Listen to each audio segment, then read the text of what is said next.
All right, welcome back to the Run.down post-game show here on the Strickland YouTube channel, Strickland Twitter, and if you're listening to this the day after Strickland Podcast Network, I am Sam. I'm joined by Tyrese. As this show, is presented by FanDuel.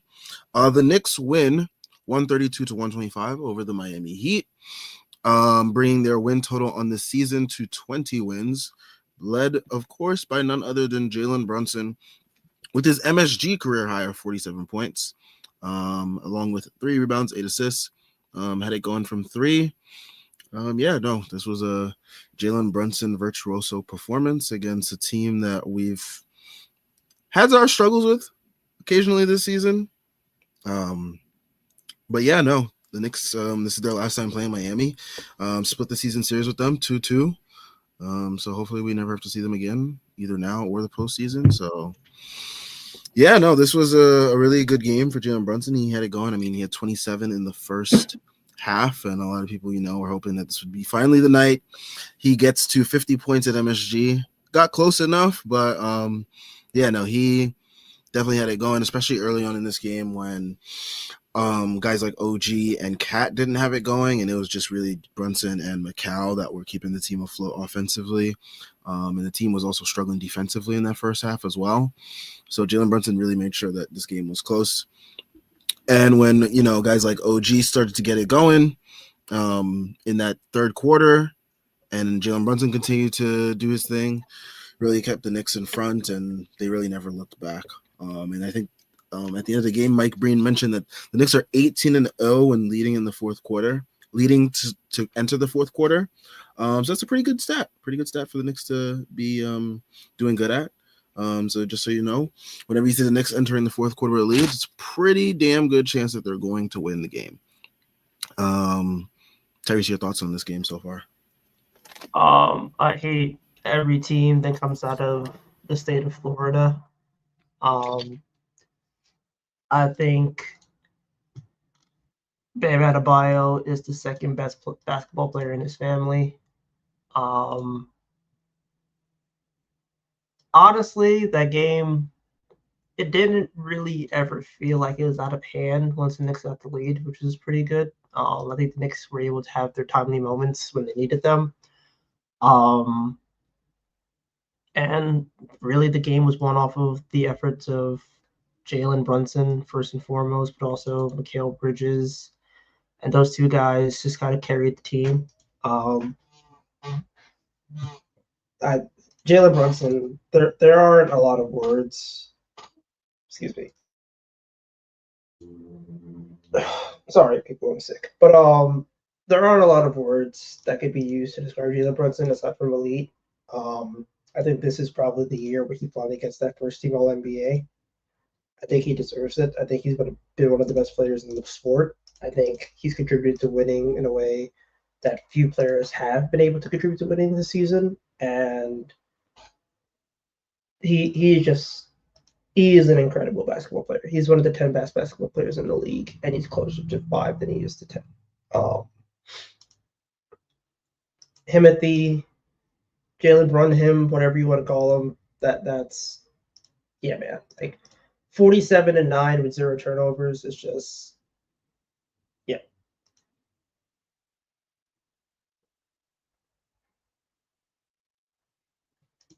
Also, I see your comment, Chris Bernhard. I promise I'm not calling out of work. I'm just incredibly busy. I also work with the great state of Texas. So, but yeah. I'm here.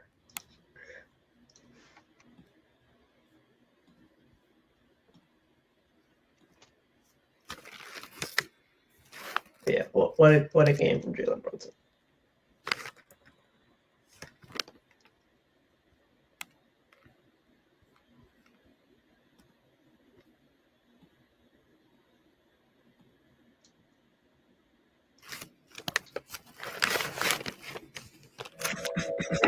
We good? Sam? Yo. You good? Yeah, my everything got disconnected on my end just for a second. Oh. Let me reconnect some things really quickly. All right, I'll keep stalling if you need me to. What happened? If you need me to keep stalling, I will. Yeah, go ahead. Yeah, I think you could probably talk about as well. Josh Hart being able to contribute the way that he has. I thought he had a very strong game, 3 or 5 from three. Just making the timely passes, doing what he needed to do. Um, he's been great. I thought Cat had a really rough game, but he came through with 2 big moments down the stretch, which were pretty helpful. Um, again, McHale, 6 to 7 from three, been shooting the lights out of the ball, another 4 assists. He's been really growing into that secondary playmaker role, and he's been great with that. Um, Mitchell Robinson can hit free throws now, which is huge. If you can't hack a Mitch, then I think that changes the outlook of this team significantly because now he could be in the court in crunch time. You can put him in place of Hart or whatever. I think that's huge. I think that's a really big move for this team. Also, 2 assists, including that really nice kick out to Brunson in the corner, which lets that Brunson three. I thought that was a really good play, really highlight play. Diawara got a stint, which is nice. Yabusele didn't play, which is very interesting. The fact that basically Diawara got the stint over Yabusele. I would not be surprised if Yabusele's on the way out fairly soon. Um, I think the Knicks are kind of done with him. And I don't really blame them because he just has not been able to produce the way that I think. Yeah, no, Yabusele he's been bad. Yeah. He's been he's definitely been the most disappointing player so far for the Knicks this year. I know expectations were kind of, I don't want to say high, but like after the season that he had last year, expectations were, that he could come in and be a really key bench piece for this team, but it just hasn't happened. And thankfully the Knicks are good enough and deep enough that it doesn't really affect them that much, but you still want to end up getting something for him if you're not going to really utilize him.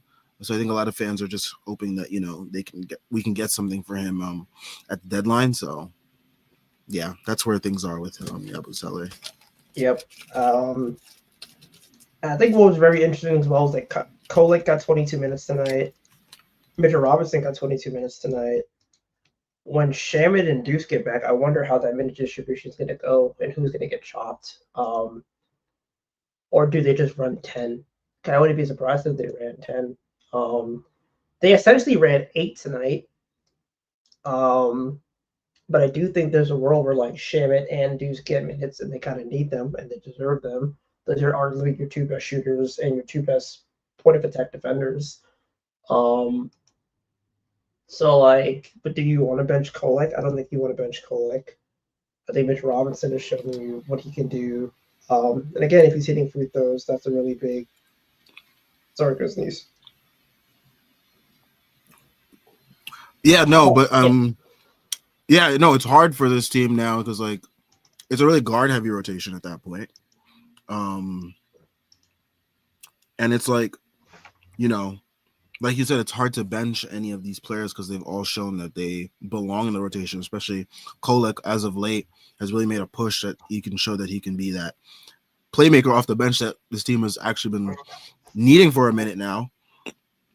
And then Deuce and Shamit, they give you the shooting that you need.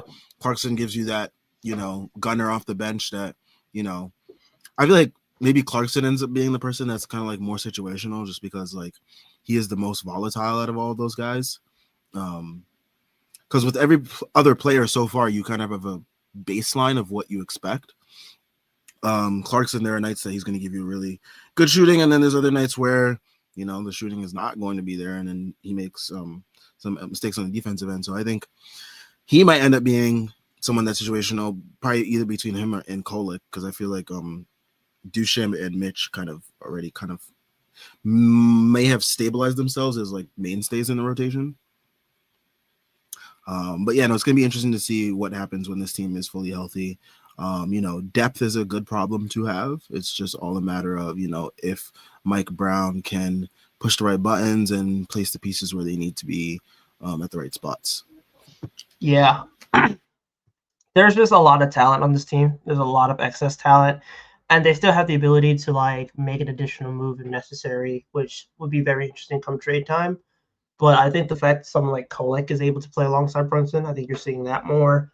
I think you're seeing two guard lineups with Brunson become much more of a norm, despite the fact that they're not necessarily wing sized. And I think that's very interesting for lineup configuration. Like we saw like Cole closing down the stretch of the game. We've seen like Shaman and Deuce in that role. Obviously, you also have Hart in that role. Like there's just a lot of optionality with this roster. And it turns out that optionality was always there. We just never really benefited from it. Another feather in the cap of Mike Brown, my goat. But yeah, so it's really good to see the fact that the Knicks just have so much depth available to them. They really didn't have that level of optionality last year, and just seeing guys be able to contribute in ways that I don't think a lot of us expected previously. Yeah, no, for sure. Let me see. There's this game. Let's talk about the Friday game. That was the second half of a back-to-back against the Sixers. That was a rough game. And the Knicks still had a chance of winning it too, which shows you the level of this team. OG had a really rough game, bounced back tonight, thankfully, with 18 points. And he really came alive in that third quarter tonight.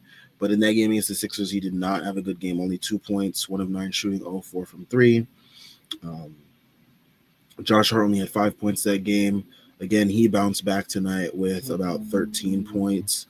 Brunson was another person that struggled in that Philly game. 22 points on 22 shots. Not really the best game, and a lot of people noted, especially on Twitter, that he looked a little gassed. His shots that he usually makes, they all came up a little bit shorter than usual. Things of that nature. Some people will give credit to VJ Edgecombe for his defense.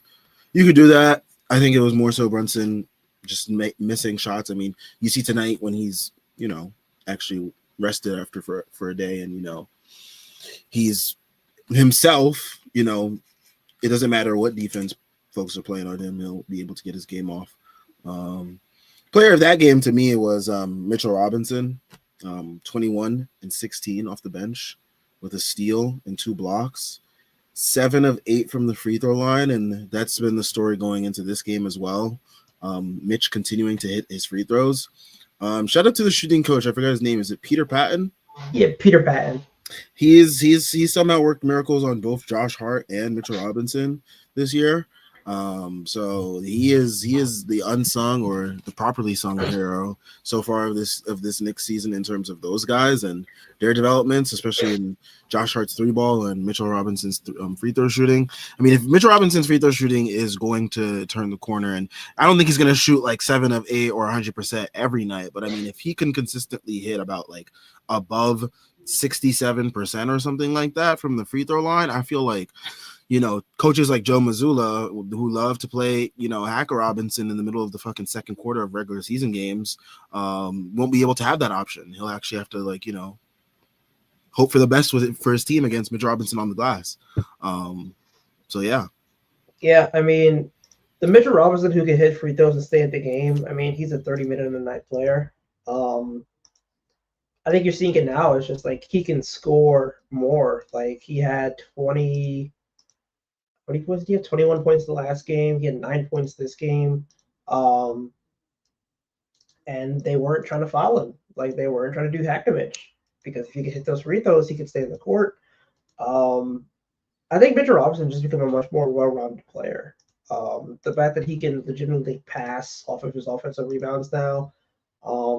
The fact that he still gives you the defense, but while giving you a little more flexibility and utility, just makes him a significantly more dangerous threat with the ball in his hands, especially like around that elbow area, around that like top of the key area where like a lot of his rebounds may come into. He is just, I think the fact that he's still like adding little elements to his game while like becoming even more elite in the elite parts of his game just makes him, again, like the impact is just undeniable, and you also can't replicate it. There's nothing that there's no other player in the league who can do that. You could say Steven Adams. I don't think Steven Adams is as good as offensive rebounding as Mitch Robinson is. Sue me. But yeah, it is. Yeah, man, I'm just so happy with Mitch's performance and the fact that he's like healthy finally. It's a huge boon for this team. I like that the team's been like looking for him on pick and rolls and lobs, especially Jalen Brunson. I feel like that's been something that's been a missing element of the team's offense the last couple of years. Um, we used to see Mitch get a lot more lobs early on in his career. Granted, the team was like not really aiming for anything in Mitchell Robinson's early part of his Knicks career. But I do like the fact that, he gets these opportunities because I feel like, they're sort of kind of rewarding him for, especially his offensive rebounding, his improved defense over the last couple games. I know this game was a little bit tougher because, Kello Ware was just like sniping from downtown. It's tougher for Mitch against those type of opponents, just because, the Knicks really are more focused on Mitch getting those rebounds and, being a deterrent in the paint. But didn't matter what Khalil Ware did tonight. The Knicks were able to still pull out the dub. Shout out to Jalen Brunson for that.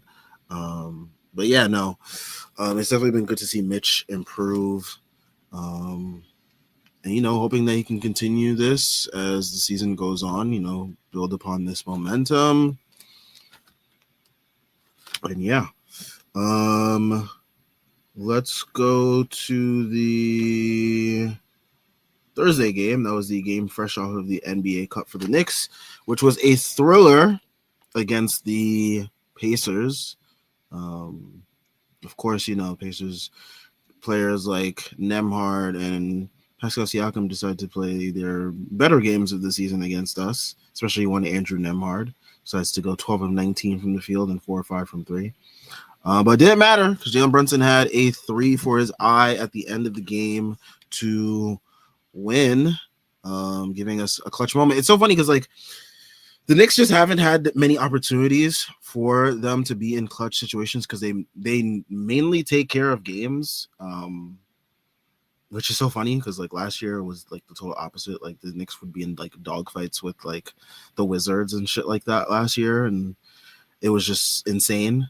But yeah, no, the Knicks take care of business this year, so you don't really get to see a lot of the Jalen Brunson Clutch Player of the Year theatrics that we've gotten used to.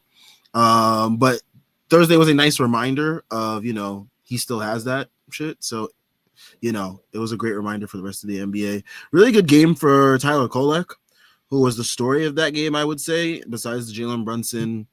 Besides the Jalen Brunson game winner, Tyler Kolek had 16, 6, and 11 off the bench. Just really looked really comfortable out there. Was closing the game too. So Mike Brown showing you that he's not afraid to, go to these different lineups in clutch situations, no matter what his, personnel is. So that is something that's been welcome to see with Mike Brown. And it was good to see that, Tyler Kolek was able to make the most of that opportunity. And so far he's been continuing to build on that momentum, especially from the NBA Cup games. And yeah, it's just been really good to see the Knicks be able to have another ball handler that can not only create for himself, but for others. Yeah, I mean, Tyler Kolek, I think my big criticism, and I've had a lot of big criticisms about Tyler Kolek, but it was the fact that like he was just not looking for his shot and he looked physically overwhelmed. And that was probably the most confident I've ever seen Tyler Kolek look. He was decisive in his pull-up shooting. He got to his spots whenever he had the opportunities to. He was able to play alongside Brunson. He held up his end of the deal defensively, which has been like the big thing where you kind of wondered like, hey, can he and Brunson and Clarkson play together? And that was essentially the lineup that the Knicks went with down the stretch, which was him, Brunson, and Clarkson. And the fact that like that was as potent as it was, and I was able to hold up defensively the way that it was. Again, like I think the Knicks have just been able to compile a lot of data in this last week, which I don't think a lot of people thought was going to happen, but it has. And the fact that Tyler Kolek can give you games like that off the bench just kind of, again, speaks to that kind of depth that only teams like OKC and to a lesser extent a team like, I guess you could say, Houston would have, where it's like these guys could just like come off the bench. Like Tyler Kolek is 10th man on this team, and he just had a game like that where he gave you 16 and 11 on like I think 80% true shooting. Um, and he looked decisive doing it, and I think he's just grown more as a passer, which is incredible to say. Like he's grown more as a passer, as a decision maker. He's confident with his getting to his spots and his shot. His inside the arc touch for like a 6'1" guard is nuts. Like it is very Brunson-esque. The fact that he's able to kind of just like get his mid range, get his floater, get all the way to the paint, and be able to finish um, as effectively as he does. I think that's a really positive sign for him. And it's just another. I think it's just again another feather in the cap for Mike Brown being able to empower these guys and make these guys feel as if they could be able to contribute in ways that I don't think a lot of people thought they would be able to contribute. But just like some early season stats, he's shooting 80% at the rim. He's shooting 50% in floater range, and he's shooting 64% in the mid range. Not too shabby. And that's your 10th man. So yeah, no, I mean, and speaking of guys, that give you what they can in their minutes. I mean, Trey Jemison, he was another player that kind of stood out to me a little bit in that game, off the bench. Played about 18 minutes, 5 points, 5 rebounds, and I think he was defensive player of the game for that game too. Yeah, he was. So I mean, that just shows you. I mean, like the Knicks, they're definitely solid in a lot of areas. I think the biggest thing for a lot of fans is probably just getting like another solidified wing off the bench, and that's where people are hoping Yabu's contract can hopefully net something for this team. And we can talk about that because I did see a couple comments about that as we go along. But yeah, I mean, guys like Trey Jemison, Mo Diarra, Tyler Kolek, these guys that are able to just like give you these minutes in these games when we had Josh Hart, Mitch, and Cat all sit. Shows you the depth of this team. Yep. Yeah, man. Like Jemison, I thought he played a really good game. I thought Huck Porty gave us some solid minutes. I think Jemison was better, but Huck Porty gave us solid minutes. OG turned it on when he needed to late. And Got that clutch defensive steal too. Yes, like that steal and Siakam to ice the game, huge. I think it just really kind of speaks to the fact that like a lot of these young guys can really contribute for this team. The academy is alive and well.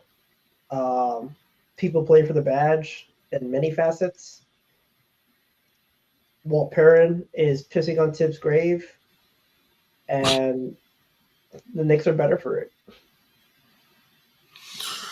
Yeah. All right, let's get to some comments. Shout out, we got one super chat already. Shout out to Jeffrey Glynn, or Jeffrey G. Lynn. I'm not sure, because the names are all together. But he says, shout out to the $2 super chat. I LOL'd when Clyde called him Fonticello. I didn't even peep that. Oh yeah, I heard that. I didn't even peep that. But yeah, no. Fontecchio, he kind of did he give us problems today? I don't even remember. I remember he had like a couple threes, but didn't feel like he was the main one that was giving us issues. Like, it was that stupid Jaime Jaquez whistle. He just missed a bunch of free throws. So yeah. Free throws. Shout out to him for missing those free throws. Only had 7 points. I feel like he's someone that I would have expected to go off against us because, like, guys like him, they usually go off from 3. But now it was Jaquez and Kello Ware that were super annoying tonight, especially Jaquez gets like he only had 6 free throws attempts tonight, but like I feel like his whistle was just insane. And then Kello Ware was just killing us from 3. He's stepped into his own a little bit lately these last couple of games. I know against Boston, the last game, they're talking about on the broadcast that he hit 6 of 7 threes. Tonight he was 5 of 7 from 3. Also grabbed 19 rebounds. Yeah, he absolutely killed us tonight. Yeah. But luckily, the rest of the Heat team was really not on that shit. Shout out to Wiggins, 2 of 8. Bam Adebayo, 4 of 11. Those guys did not show up, so it didn't matter what Kello did tonight. Bam Adebayo not showing up, surprising. All right, let's get to some other comments here. Joe Munson also had 0 turnovers tonight. I didn't peep that. Man, How does he do it, bro? I can't wait to go see him next week. How does he do it? Jordan Bob says has this quote here from Jalen Brunson, who just passed Latrell Sprewell as for 21st Knicks all-time leading scorer. I remember having Latrell's jersey walking across the court. So yeah, Jalen Brunson just passed Latrell Sprewell. He will soon be in the top 10, hopefully, of Knicks scorers. The way he's scoring at will, it should come in no time. Yeah, I mean, he's already like in 4 years he's been so proficient at scoring that I do think that he's going to probably get those record boards pretty quickly.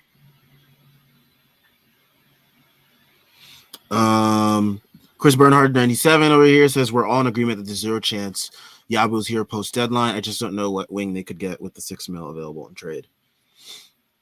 I don't think he'll be here post deadline. Yeah, no. I mean, I've seen people float around Sadiq Bey. That's the name that I've seen some Knicks fans bring up. I'm not too fond of Sadiq Bey's game. I know he can score sometimes, but I wouldn't hate it. I mean, for a bench wing, I mean that you're getting for Yabu, if he can actually like give you more than whatever Yabu's doing, then sure. And that's a low bar to clear because Yabu's basically giving you nothing. Yeah, I mean, like if Sadiq Bey is what you get, then cool. I think I probably like maybe Najee Marshall a little bit more, but yeah, Najee Marshall's tough just because of the contract situation. He's making almost like 10 mil. Him or like Christie or whatever, but like that's probably unrealistic. So we'll see what happens though. Yeah, I mean, the benefit of this Knicks team is the depth that they have. You do hope that they can get some other type of wing because they seem really solid at guard and big man. So it's just that wing spot that seems to be the spot that the fans would love for the team to fortify at the very least. For sure. Mikal Bridges was 6 of 7 from 6 7. Let's go.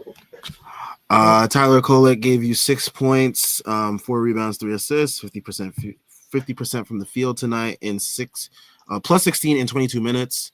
So I mean, hey, these are the type of things that we've been hoping that the Knicks could, these are the type of players that you're hoping the Knicks could develop with this whole second apron situation that they have going on. It's really key that you get guys even in the second round if you can. Like you're seeing a team like OKC, they have like someone like AJ Mitchell who it was a second round pick for them like last year, and he's able to contribute and be a rotation player for them. So helping the Knicks continue to be able to have this good streak. I mean, they've done pretty well in the second round. Most of their like the draft picks that they've kept that they haven't traded away yet, like Quickly and Grimes, guys like Deuce, Mitch, and now Tyler Kolek, who are all rotation players for this team, all second round picks. So, yeah. I think the Knicks are expected to have a first round pick this upcoming year too. Yeah, they should. Yeah, the first round pick, the high second round pick from the Wizards, which should be 31, which would be funny because the Knicks are going to have the 31st pick available to them probably 2 out of the last 3 years, which is funny. But yeah, Knicks are in a very good spot draft wise too. I would actually like to see them pick players with them and not do the whole trading around thing. I really don't know who they take. That's kind of the thing. The fact that Kolek is good, like Huckabee is serviceable, Kolek's good. Get some wings because the wings that we've been picking up lately. Diawara, like you have Diawara. I think he's raw as hell, but I mean he's getting minutes. Yeah, so, no, he is. So then it becomes like, okay, where do you like fit guys in? Goodbye, Pacome. Yeah, I mean, that's what you're looking at, is like getting rid of Dottier. And nobody else is on a standard contract. It's just Dottier. Yeah, no, it's just like you can get like one NBA sort of ready kind of wing, maybe some guy that's been in college for like 2 or 3 years or something like that. I don't know who's I don't know who's Yeah, available because I'm just not in tune with draft stuff, but I'm sure the people out there probably know some candidates. But I mean, you could probably look at like uh, I can't even think of anybody at the top of my head. I would yeah, just go no. like OG Anunoby was the defensive player of the game tonight with 5 deflections, 2 key blocks, and a steal from Mike Brown. So OG Anunoby, another defensive player of the game. Josh Um, Hart's getting pissed as we speak. Josh Hart is seething. Josh Hart. Josh is about to lock in for another special 15 game defensive stretch. I need it. I need it like I need air. Um, and you know, it's a perfect time coming up. Christmas. They play Minnesota. They play Cleveland coming up. So perfect timing. Yep. Let's see. Mike Brown, shout out to Jordan Bud for these quotes. Mike Brown and Jalen Brown's extended playing time. You try to sit them as long as you can, but if you feel the game slipping, it's my job to help us win. It's the same with Mikal Bridges. Both played heavy minutes tonight.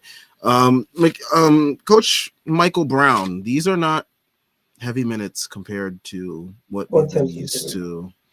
to over the years. Brunson, I mean, Mikal hitting 40, that's kind of heavy, but Mikal was hitting 40 like every night last year. Yeah, he averaged 37 last year. Jalen Brunson had 38 minutes tonight. I mean, he's been like what, around like 35 all year this year. Yeah, So he's I at mean, 35 like in the years. 38 one night, you know, not gonna really kill you too much. Especially, you know, these guys they're used to like the minutes load from last year, so it's not too crazy. Like if you just do it like you manage it once in a while, like you're fine. And I think Mike Brown has done a good job of managing minutes all season. Jordan Bob asks for our thoughts on the Brunson Kolek duo against the Spurs, Pacers, and Heat this week. Do you think it's viable for the playoffs? I like the fact that we've seen it against different types of opponents and different types of play styles. What was really interesting to me is like against the Spurs, they went to like the Brunson Kolek Clarkson lineup as well as like double bigs. Because we know what the Spurs are able to do, especially with their 3 guards that they had out there with Dylan Harper, De'Aaron Fox, Stephon Castle, and then they also had, you know, Cornette and Wemby out there at times. So it was really interesting to see how Mike Brown was able to matchups against different opponents.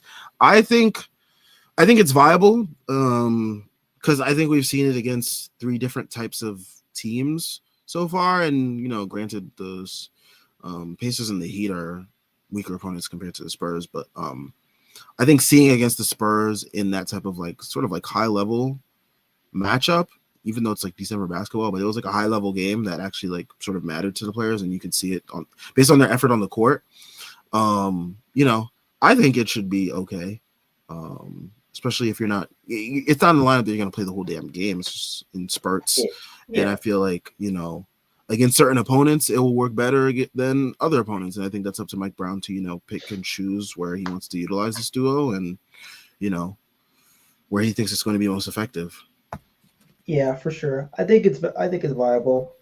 You just gotta pick and choose the spots for it. And it's much more of an offensively charged lineup. And I do think that if you have guys like um Deuce and OG in the court, like it becomes even more viable. Like you just need to trust those guys to guard, and I think you can absolutely trust them to guard. Yeah, no, for sure. I mean, I think what helps those lineups a lot is like the personnel that's around those lineups. Um, you know, it's harder when it's Brunson, Kolek, and Clarkson. Um, but like it also depends. Like, is OG and Mitch out there with them as like the backline protection and stuff like that? So I think it matters the personnel that's around Brunson and Kolek in those lineups. But I think it should be fine.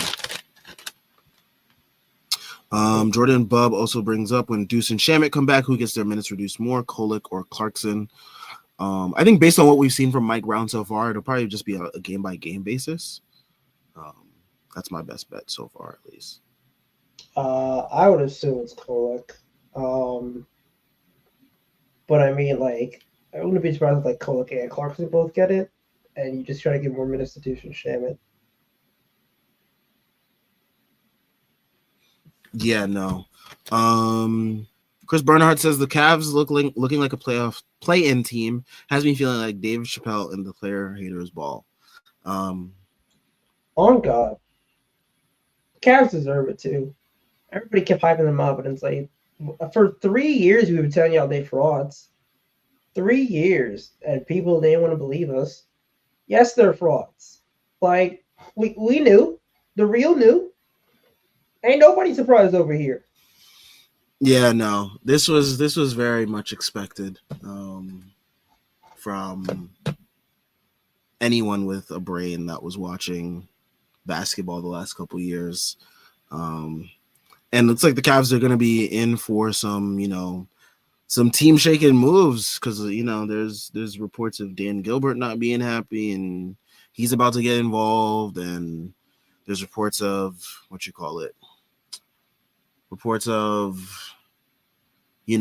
everyone but Donovan and Evan being untouchable. I mean, Donovan and Evan are untouchable, but everyone else has been, is basically up for grabs. I just want to know who's looking at Darius Garland like they're gonna save him. Who's looking at Jared Allen like, yeah, we need that. Like, I don't really see it. So yeah, no, I don't know what they're all in. I don't know what their move is going to be to try to save their team.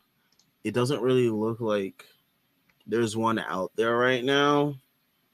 But good luck to them. Cannot relate.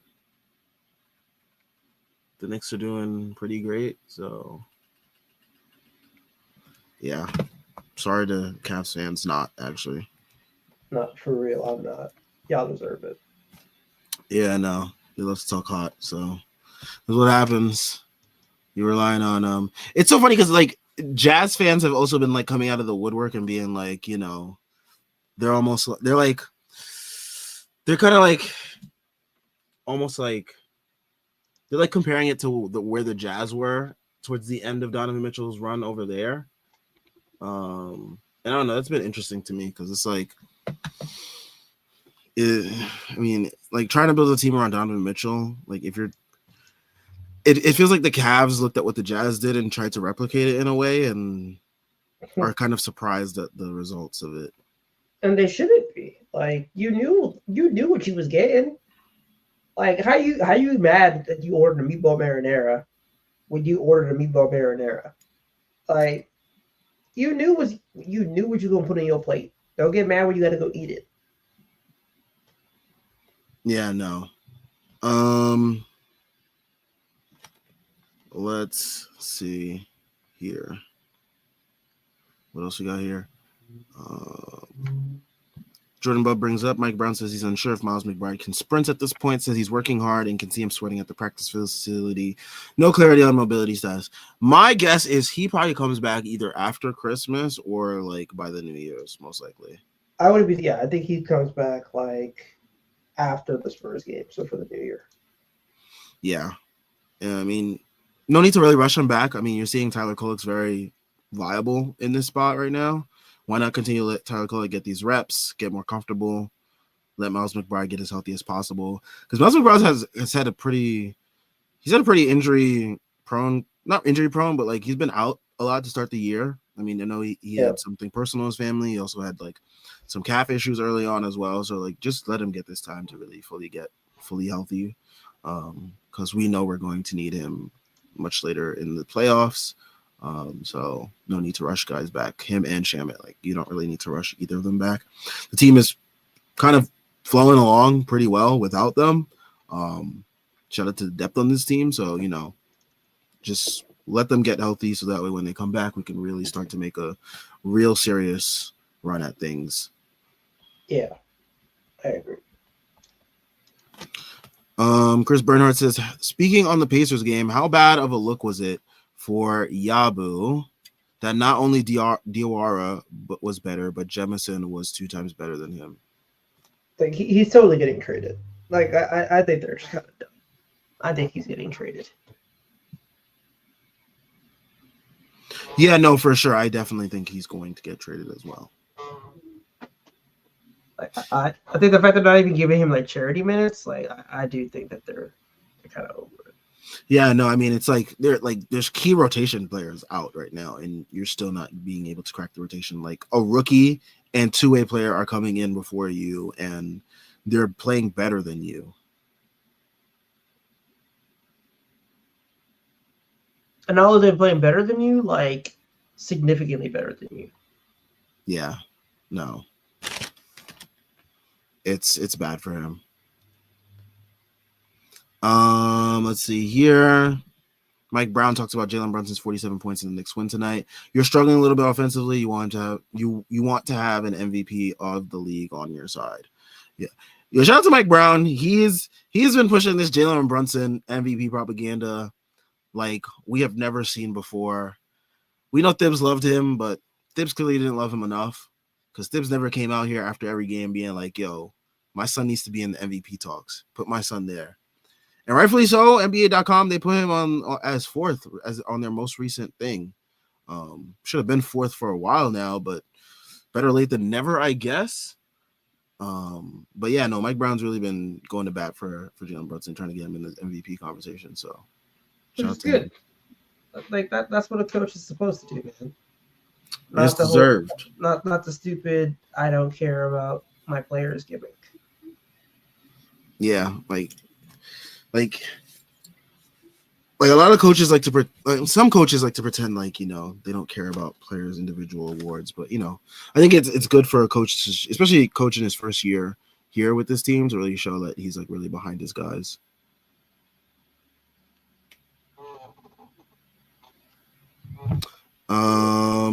Let's see here. Hayasiel says, "So guys, who told Mitch that he could have a mid-career Mike Price free throw shooting evolution?" He also said, "Give that shooting coach that we got from the Mavs. Was he from the Mavs that we got him?" I think so. Yeah. The bag. Cause I saw a Chicago Bulls fan talking about we let our shooting coach go. So maybe he was on the Bulls and the Mavs, which would make sense because those are two very incompetent organizations as of late. So it makes sense that those guys would give up, you know, valuable staff members that the Knicks would then take on and help them develop their own players.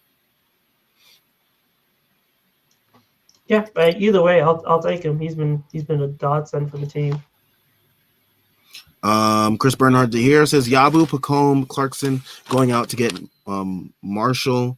Clarkson would be expendable with Sham and Deuce healthy, plus Kolek playing this way, and Mo's already impacting the game better than Pacome. I'm not trading Clarkson for God. All right, this team needs some goddamn aura. You think I'm watching for this? You think I'm watching for the basketball performance? Hell no. I'm watching because them brains jingle when he fucking shoot. Like I'm not with the bullshit. You keep Clarkson out of every single fucking trade machine. Like, why y'all trying to trade my GOAT, bro? Who else will get the tunnel fits off? You think I'm trying to watch Deuce McBride get tunnel fits off? Hell no. Shout out to Clarkson. I actually got the Clarkson jersey and I wore it after the cup win. I wore it after the cup win because, you know, he was a big part of us getting that cup win, and especially in that fourth quarter, those threes that he was hitting. So yeah, I mean, as much as I like Najee Marshall, I don't know. I would have to really look around the league, and I guess folks can put in the comments guys that fit around the Yabu Pacome contract combination. It's really not much that are probably of value. I know I saw someone mock up a trade of those two for Sadiq Bey. Of course, Sadiq Bey, another Villanova alum, which would add to the Nova Knicks, although he did not play with any of these Nova Knicks when they were in college. So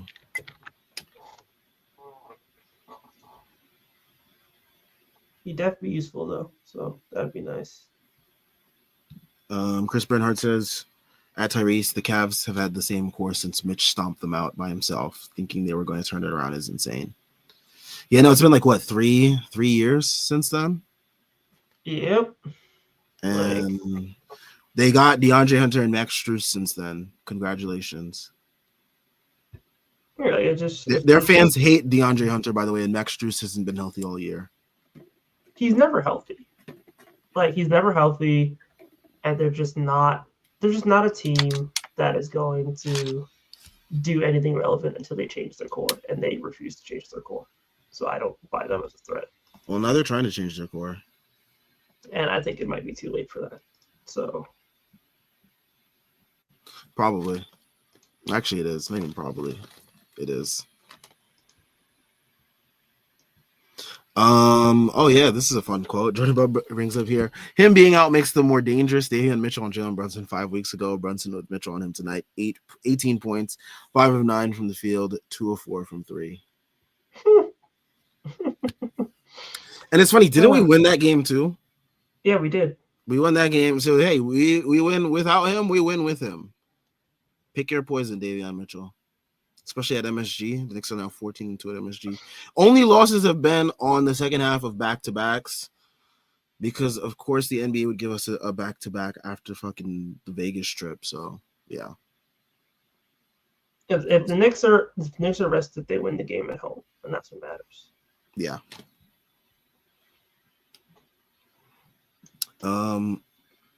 Hayasio says to give Jemison a look over Yabusi. Interesting.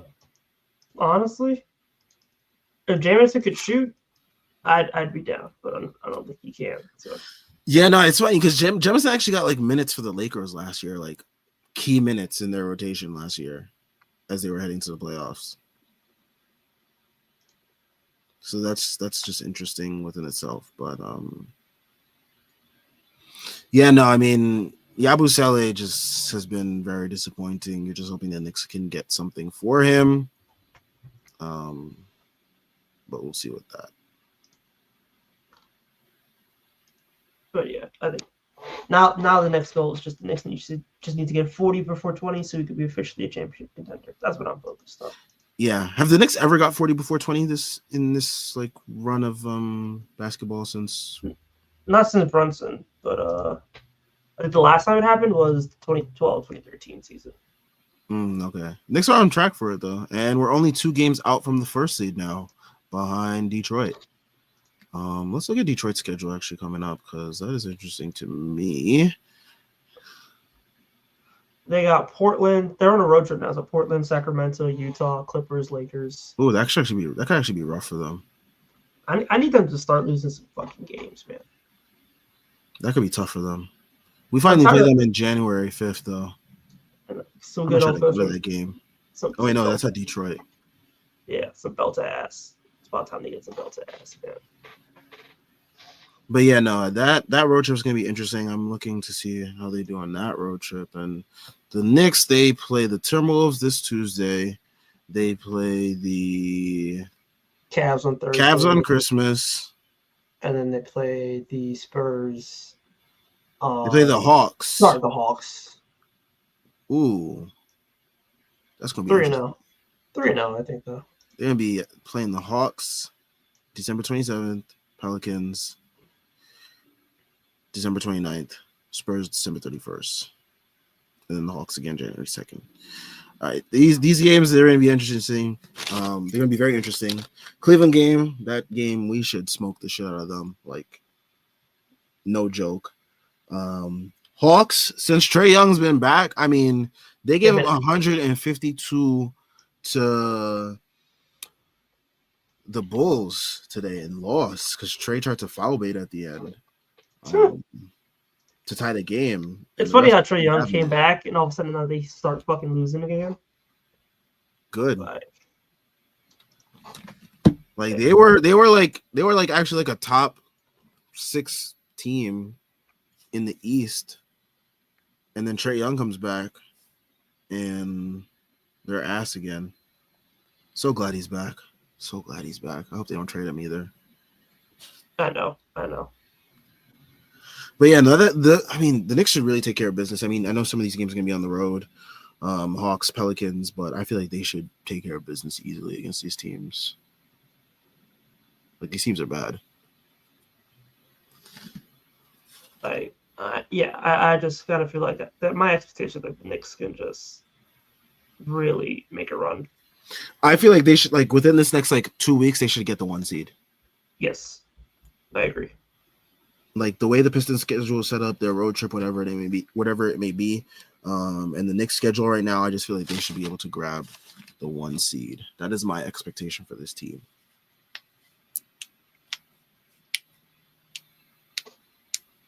All right. I should be available on Christmas Day, I think, to go live after the game. If you don't see that we're live, that means I wasn't available. But the next time that we should be available, because I'm finally off of work, We should be is available. Saturday after the Hawks game. Yeah. Should be Saturday. Yeah. If not Christmas, then Saturday. Yeah. All right, folks. Shout out to everyone that tuned in. Make sure you guys leave a like, subscribe, check out all links in the description. Make sure that you yes. Shout out to FanDuel as well. And yeah, we'll be back either on Christmas or that Saturday. So we will see you guys then. Shout out to everyone for the comments, the likes, the super chat.